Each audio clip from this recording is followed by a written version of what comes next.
Hello and welcome to the Nope Coach podcast. I'm your host, Suzanne Culberg. This is episode 293, Support Systems to Keep You on Track. When it comes to making change, it's really, really important to set up for yourself some support systems to keep you on track. And this is going to look different depending on your personality, likes and dislikes, what works for you. But the thing is, many of us seem to think that, change is simple, change is easy. And if that's the case, then why do we keep avoiding it, putting it off till one day? Why do we keep waiting? And it's not just a matter of listening to a podcast, reading a book. In fact, it's really not usually knowing more. We know what to do. We just don't do it. So what are some ways that we can set ourselves up for success? What are some support systems that work for you? So for me, if you've done Gretchen Rubin's The Four Tendencies quiz, I am what's known as an obliger. I actually think I may be a rebel, but I just had such conditioning as a child to be an obliger. I've just taken that on, but that's a story for another podcast. But what that obliger tendency means is left to my own devices, like if I'm like, oh yeah, I'll work out at this time, or I'll meal prep at this time, or I'll journal at this time, I just don't. But if I'm going to meet somebody, like I'm going to meet you and go for a walk, or I'm going to meet you and we're going to work on this thing, that works really, really well for me because although I maybe easily let myself down, I won't let anyone else down. And a lot of us can think, well, I don't know anyone who lives locally, but there are ways that we can have remote support systems. So something I do in my program, Why Wait, this current round, and I think we'll keep it going forward, is a voice message thread. So we use an app called Voxer, and we basically check in with each other when we're doing our activities. I'm going for my morning walk, or I'm doing my captain's orders, which is a process that we do. We check in voice to voice.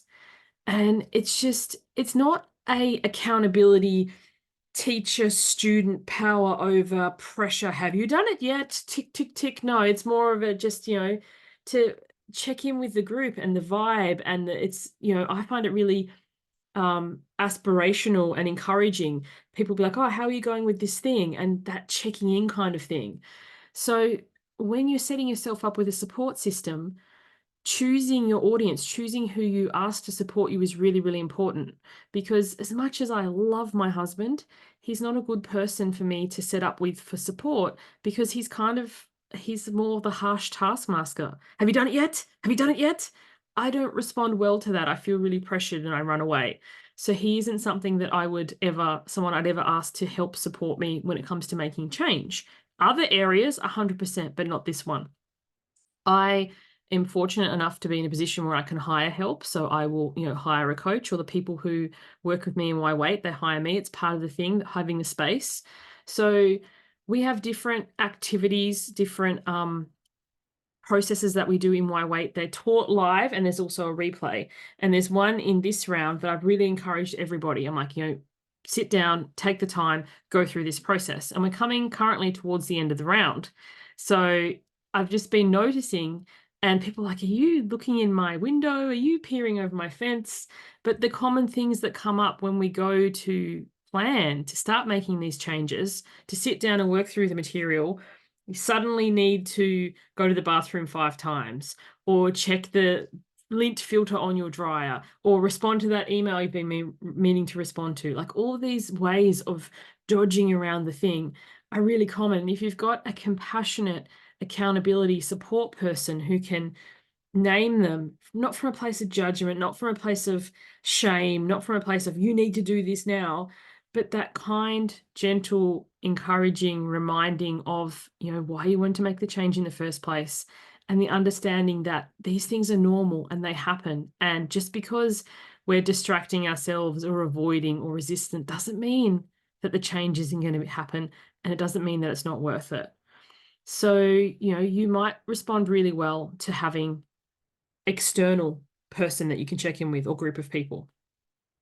Another thing I use, a support system that helps keep me on track, is timers on my phone. Like I have an iPhone. I imagine most phones now, most smartphones have an ability to set an alarm. So I have daily reminders, I have weekly reminders. If I sit down to do something, I'll set the reminder. That's a way, it's a way I support myself, to remind myself to, keep showing up, keep taking the action. Tracking what it is that I'm doing. Because if I keep track of stuff in my head, I can have a negative recall bias and say, I haven't done anything and I suck at life. Or I can have a positive recall bias and be like, I've been doing all this stuff and nothing's changed. And then when I actually think about, so what have you actually done? I've got nothing. I was chatting to a client recently who's building a business, and she was in this story. I've been doing all this stuff and I don't have any clients coming in and business is hard. And I was like, okay, so like, what's this stuff? She's like, what do you mean? I'm like, the stuff. You keep saying I'm doing all this stuff. So what are you doing? Are you sending a newsletter? No. Are you writing blog posts? No. Are you posting on social media? No. Do you have a podcast? No. So what's the stuff? And not to judge, not to shame, not to blame, but genuine curiosity. And from this session, what we really uncovered is she's spending a lot of time scrolling social media, reading, looking, comparing at other people's stuff, but not a lot of time actually putting her stuff out there. We are so gifted in today's world that we don't need to wait for somebody to put us out there. We can put ourselves out there. You can record a video just like I'm doing now and pop it on YouTube and potentially reach, your ideal client. You can create, this is also an audio. You can make a podcast and be in the ears of people all around the world. You can write something and publish it either on your own blog or something like Substack or Medium. We don't need to wait for somebody else to choose us or select us or be the chosen ones. We can create a platform for ourselves. And if that's the case, what support system do you need to keep yourself on track to keep doing that? So this podcast is daily for 365 days. It's day 293. There are some days where I'm like, not today. Oh, I'll do it later. Oh, I'll do it tomorrow. But I've made that commitment to myself to show up once a day for a year. And then after that, we'll see what happens. But that's, a support system I've set up. So all of this to say, with the changes you're trying to make, with the goals that you're trying to achieve, what do you have in place to help keep yourself on track? Whether that be outer external accountability, that you have a coach, a colleague, a friend, a loved one, somebody that you employ to help keep you on the ball. And what internal support systems do you have?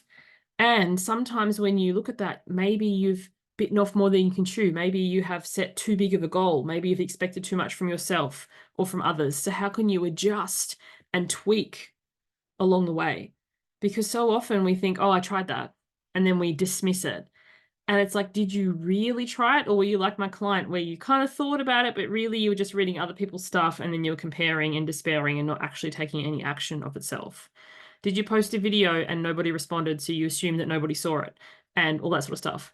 I get very, very, very few comments on my videos. If I was like, oh no, if I was judging how much reach I had by the number of comments I got, I would think that nobody listens to me. But, I know you can see the views, you can see the listens. I get more emails. People tend to message me individually rather than comment publicly. I've been always curious about this, but, to each their own. But, and what are you doing it for? Is it just for the external result, or what inner result are you getting from showing up for yourself, regardless of what the outer response has been? So yeah, something to really, really think about. What are the support systems that you need to keep you on track, both outer and inner? And when you are hiring or asking a friend or setting it up with the outer person, being really, really clear on the expectations on both ends so that you don't end up going, oh, well, you don't support me. So you actually have support that feels supportive and you both feel like you are helping each other to reach this goal. Thank you so much for tuning in. If this is something that you are like, I have no idea where to start with this, my program, Why Wait? If you're listening to this live, it's enrolling for the March cohort. If you're catching this in future, just go to suzanneculberg.com. All the details are there. What we do in Why Wait is we look at your big long-term goals. They may be 6, 12 months, 3 years in the future. And then we look at breaking it down into the smallest possible steps. We call them pennies, that take action towards your goals so that you can start to build the momentum, so that you can start to actually make this progress. Instead of going one day I'll, you actually keep showing up for yourself. And the reason the program's called Why Wait is because what are you waiting for? If you've been listening to me, some of you guys have been following me for years, and I love that. And it's like, oh, I get messages sometimes. Oh, next round, oh, next round, oh, next round. What are you waiting for? Like, your time is now. And I'm never going to be pushy or manipulative or gross or slimy or anything like that. But just imagine a year from now, if you had started and taken these baby steps that on your own, you might be like embarrassed to admit, you're like, oh my gosh, this is so small. But in a group of supportive people who have your back, who are encouraging, who are like, yes, and remind you why you are doing this and can help support you through the ups and downs and the inevitable wobbles and roadblocks and just, staying in the game. Healing, transformation, change really does happen in community, and finding a community of people who are supportive. Part of the reason I created Why Wait is because I couldn't find that anywhere else. So I made it myself. And it's just amazing what happens every round, the full gamut of things that people create, big, small, things like this current round that we're just wrapping. Somebody has started making homemade candles, and we've been talking about the difference between soy and beeswax and paraffin and the scents and the environmental impact and all these sorts of things that never would have occurred to me. But someone's dream, they've started, they've done their first pours, they've shared the photos, and it's incredible. Thank you so much for tuning in. I hope to catch you on the next one. Well, I hope you catch me on the next one. Bye for now.